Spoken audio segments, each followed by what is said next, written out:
Salut, aujourd'hui je te parle de la checklist pour bien débuter nos 28 jours pour devenir ingouvernable. La troisième saison démarre mardi, là, le 7 mars.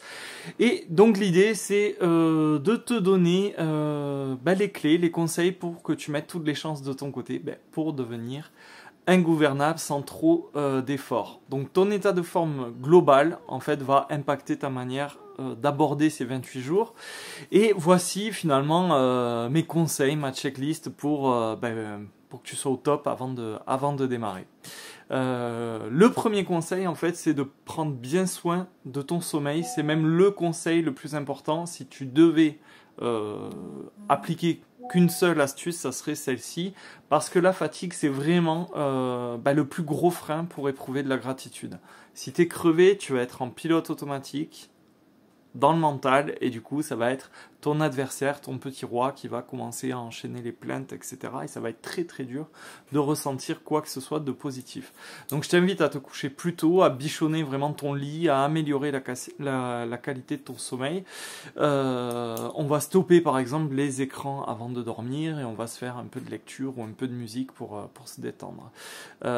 Deuxième conseil, c'est de t'offrir dès maintenant 15-20 minutes dès le matin. Essayez de trouver ce petit créneau d'un quart d'heure parce qu'on va en avoir besoin pour mettre en place une petite routine. Donc je sais que ça peut être chaud, je suis papa, j'ai 3 garçons, je sais qu'il y a l'heure du coup de feu, donc c'est pour ça qu'il faut bien dormir pour essayer de se lever un petit peu avant pour arriver à te trouver ce moment, et il faut y réfléchir dès maintenant, te trouver ce moment rien qu'à toi chaque matin. Un autre point utile, c'est de bien t'hydrater. C'est vraiment vraiment important, et moi je buvais mais vraiment très très peu, moins d'un verre d'eau par jour, et pourtant l'activité cérébrale et l'eau, c'est intimement lié. Donc dès le matin, en fait, dès le réveil, avant même de déjeuner, un petit verre d'eau, c'est hyper important pour hydrater tes cellules cérébrales. De l'eau filtrée si possible, j'en ai parlé dans la pelote bleue, on va éviter les particules d'aluminium et de fluor qui traînent dans l'eau du robinet. Et on va boire un petit peu toute la journée. L'idée c'est qu'une bonne hydratation, garde ça en tête, ça va booster tes pensées. C'est bon pour ton moral, c'est bon pour tes émotions, ça joue au niveau de l'anxiété et du stress.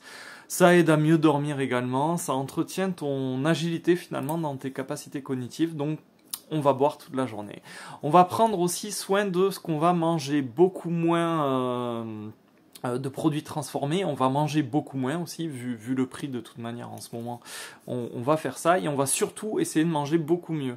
Donc on s'éloigne un petit peu de la malbouffe, des produits transformés, tout ce qui est industriel, etc. Et on va se focaliser sur l'énergie du vivant et l'alimentation dite vivante. C'est-à-dire, grosso modo, des légumes, et si possible crus ou cuits en dessous de 40 degrés, mais crus quoi, globalement.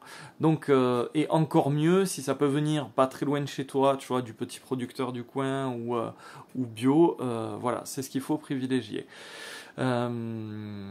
L'alimentation du vivant, ces fameux légumes ou fruits crus, ça va favoriser les nutriments, les vitamines, les enzymes. Ça a un index glycémique généralement bas parce que c'est pas raffiné, c'est pas transformé. Et c'est quoi? Ben voilà, je te l'ai dit, des fruits, des légumes, ça peut être des noix, des graines germées, de la salade, etc. Des choses pas transformées. Un autre conseil aussi qui va bien t'aider, c'est de marcher pendant 10 à 20 minutes, en fait, de prendre l'air, de t'oxygéner un petit peu chaque jour. Hippocrate disait que la marche, c'était le meilleur des médicaments pour l'homme. Et nous, ce qui va nous intéresser, au-delà du bienfait pour les hormones, pour les maladies cardiovasculaires, etc., ce qui va nous intéresser, c'est que ça va te replacer en conscience dans ton environnement. Ça va te reconnecter à ce qui t'entoure. Tu vois, au son, aux odeurs, à tout le paysage, aux couleurs, au ciel, à la terre, et aussi à ton corps. Donc ça va être hyper bénéfique si tu peux te le faire. Encore un conseil, mais qui ressemble plutôt à du bon sens, c'est qu'on va éviter de se jeter sur le smartphone dès le réveil, dès le matin. On va essayer l'astuce de repousser le plus loin possible de ton réveil le moment où tu vas consulter ton téléphone. En fait, c'est simple, et c'était une thérapeute qui m'avait dit ça pour mes addictions, parce que j'avais beaucoup d'addictions. Plus tu consommes ton addiction proche de ton réveil, plus en fait tu es intoxiqué.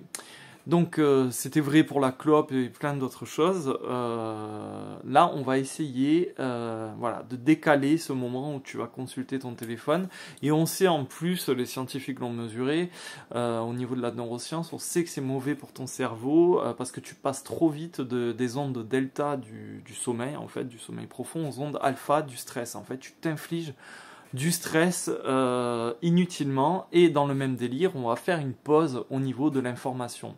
On va stopper la boucle obsessionnelle de l'information un petit peu anxiogène, on va se détourner du World Economic Forum, de Klaus Schwab, de la Commission européenne avec von der Leyen. On va un peu mettre en pause voilà, tout ce qui est conflit en Ukraine, les pénuries, les mauvaises nouvelles, etc. On drop au loin les médias anxiogènes. L'idée, c'est de faire de la place dans ta tête pour nos 28 jours. Un autre point encore, préserve-toi. Arrête de te prendre la tête, tu vois, avec les conflits, les choses qui mijotent un petit peu, tu vois, les relations un peu tendues. Tu vas botter en touche avec des personnes toxiques, tu vas essayer de te préserver, voilà, de t'impliquer moins, de décaler en fait, si tu peux, tes échéances stressantes. Bref, on va s'offrir un peu de calme, voilà, une accalmie pour bien débuter ces 28 jours. Et on va aussi, je t'invite à te créer une playlist inspirante, un truc motivant, tu vois, quelque chose qui vibre en toi, les sons vraiment qui t'enchantent, qui te transportent. On le sait, la musique c'est excellent pour l'humeur, c'est un accélérateur d'émotions positives, ça libère de la dopamine dans ton cerveau. La musique, ça va réduire le stress, l'anxiété, bref. L'idée, c'est que tu trouves des sons qui te transportent, ça sera une aide précieuse pour optimiser les résultats de tes 28 jours. Je vais t'inviter aussi à enchaîner les plaisirs dans un court laps de temps là pour vibrer bien haut. Donc tu vas te caler rapidement là de manière rapprochée, plein de trucs qui vont te faire kiffer. Ça peut être une bouffe entre amis, une soirée film, une randonnée, une sortie en vélo, du sport à l'extérieur. Un bon bain parfumé, je sais pas moi, un soin du corps, un hammam, une sieste, envoie-toi en l'air, bref, tu fais le plein de bonnes choses, le plein de kiff pour être au top avant de débuter. Un autre point, ne te mets pas la pression pour ces 28 jours. Il y a une part de toi qui va vouloir bien faire et en fait ça va mettre la barre très haut alors qu'il n'y a pas de perfection. On respire un coup, chacun avancera à son rythme. On n'est pas tous égaux par rapport à ces 28 jours. Et en plus certains ont déjà fait le challenge, donc ne te compare pas. Si ça prend un peu plus de temps, c'est pas un souci. Il n'y a pas de mauvais élèves, voilà, pour devenir ingouvernable. On a tous un défi plus facile que les autres et inversement, ça dépend de nos vies, ça dépend de nos parcours. Si tu rates un défi, ne t'en fais pas. Et n'essaie pas de rattraper en faisant 2 défis le lendemain. C'est contre-productif, en fait, tu vas plutôt bâcler les 2 défis, donc tu continues mais en décalé. C'est pas très grave. Et si tu loupes par contre plus d'un défi, eh ben, je te conseille du coup de rembobiner, de repartir 2 ou 3 défis en arrière sur nos 28 jours. Il faut que tu vois les 28 jours en fait et la gratitude comme un flot continu. Donc si tu as coupé le flux, l'idée c'est de réamorcer la pompe, donc tu repars 2-3 jours en arrière et hop, rebelote, tu continues en décalé.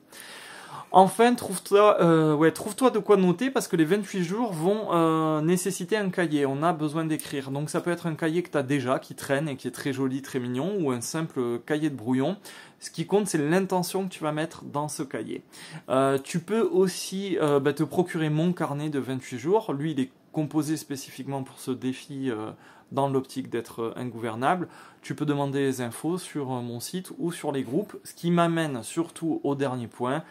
Inscris-toi sur les groupes WhatsApp et Telegram, tu verras le fait de rejoindre la communauté, ça te fait basculer dans une autre dimension. Il y a une histoire d'égrégore là-dedans, c'est très très positif pour ce que tu vas ressentir et pour ton énergie globale. Donc tu verras, personne ne mord, il y a plein de miracles qui ont déjà réussi et qui se font une joie de t'accueillir lundi soir, parce je fais mon live de lancement pour la 3e saison. Elle démarre mardi, mais on fait le live de lancement lundi soir à 20h30 sur mon YouTube. Voilà, je te souhaite une bonne journée, à très vite.